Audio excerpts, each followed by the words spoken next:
နှင်းဖုံးတောင်တန်းဒီပေါ်မှာတော်ယုံ animal တွေပြဿနာမရှာရတဲ့ fighter တစ်ကောင်ရှိပါတယ်။အဲ့ဒါကတော့ Wolverine ပါ။အရွယ်အစားကြီးတဲ့ predator မဟုတ်ပေမဲ့သတ္တိနဲ့စိတ်ဓာတ်ကတော့တခြား animals တွေကောင် respect ထားရတဲ့ animal တစ်မျိုးဖြစ်ပါတယ်။ Wolverine ဟာအရာအေးတဲ့ဒေသတွေဥပမာ Siberia, Alaska နဲ့ Canada လိုနှင်းဖုံးတဲ့တောအုပ်ဒေသတွေမှာအများဆုံးနေထိုင်တတ်ကြပါတယ်။ကိုယ်အလေးချိန်ကတော့ခန့်မှန်းအားဖြင့်9ကီလိုဂရမ်ကနေ25ကီလိုဂရမ်လောက်ပဲရှိပါတယ်။ဒါပေမဲ့ Honey Badger နဲ့နင်လားငါလားမေးရလောက်အောင်ပြဿနာအိုးတစ်ကောင်လည်းဖြစ်ပါတယ်။အရွယ်အစားကခွီးအလတ်စားလောက်ပဲရှိပေမဲ့ထူးခြားချက်တစ်ခုကအယိုးတွေကိုတောင်ကျိုးနိုင်လောက်တဲ့အထိကိုက်အားပြင်းထန်ပါတယ်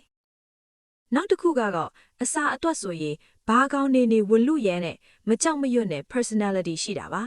။ဒါကြောင့်တောထဲမှာ Wolverine ကိုတော်ယုံ animal တွေပြဿနာမရှာရဲကြပါဘူး။တကယ်တော့နာမည်ကြီး Marvel superhero ဖြစ်တဲ့ Wolverine ကိုလည်းဒီ animal ရဲ့မကြောက်မလန့် fight back လုပ်တဲ့ attitude ကနေ inspire ယူထားတာပါ။လောကမှာအင်အားကြီးတာထက်မကြောက်ရွံ့ပဲနှုံးမဆုတ်တတ်တဲ့စိတ်ဓာတ်ကပိုအရေးကြီးတတ်ပါတယ်။အဲ့ဒီအရာကိုနေ့တိုင်းတက်တယ်ပြနေတဲ့ fighter တစ်ကောင်ကတော့ Wolverine ပဲဖြစ်ပါတယ်။